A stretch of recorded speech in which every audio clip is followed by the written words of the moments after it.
रहस्यों से भरी होती है नागा साधुओं की जिंदगी। आम इंसान ऐसी जिंदगी की कल्पना भी नहीं कर सकता है।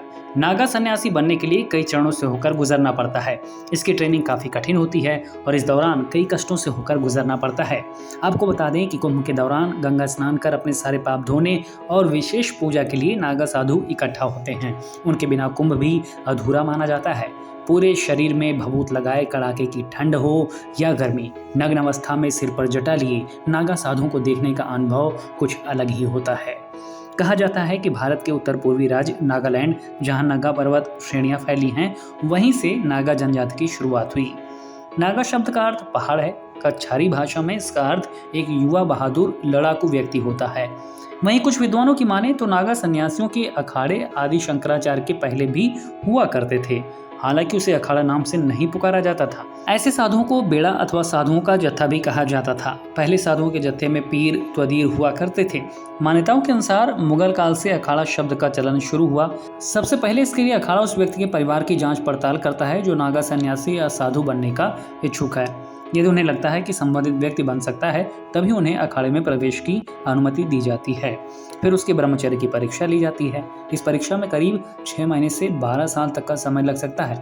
अब साधु को महापुरुष बनाने की प्रक्रिया शुरू की जाती है, जिसके अनुसार संबंधित व्यक्ति के 5 गुरु बनाए जाते हैं। इन 5 परमेश्वरों में भगवान शिव, विष्णु, शक्ति, सूर्य और गणेश शामिल होते हैं, जिनकी इन्हें पूजा करनी होती है। अब अखाड़े के पुरोहित उस महापुरुष को अवधूत बनाते हैं, जिसके तहत साधु को बाल कटवाने होते हैं और परिवार और समाज के लिए मृत होना पड़ता है। इसके लिए वो अपना खुद से श्राद्ध कर्म करता है, जिसका पिंडदान अखाड़ा द्वारा करवाया जाता है।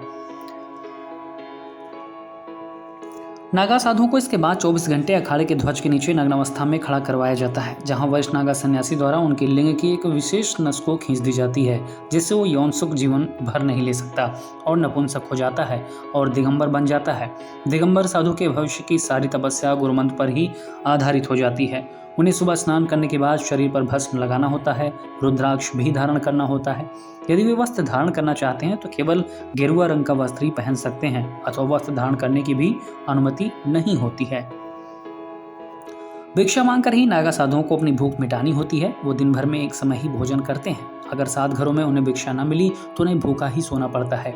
उन्हें ना तो सोने के लिए पलंग, ना ही खाट मिलता है। उन्हें जमीन पर ही जीवन भर सोना पड़ता है। नागा साधु केवल सन्यासी को ही प्रणाम करते हैं अथवा अपने गुरु को। इसके अलावा वो किसी को ना प्रणाम कर सकते हैं, ना ही किसी की निंदा करते हैं। नागा साधुओं के भी कई पद होते हैं। उन्हें महंत, श्री महंत, थानापति महंत, तमतिया महंत, पीर महंत आदि नामों से पद दिए जाते हैं।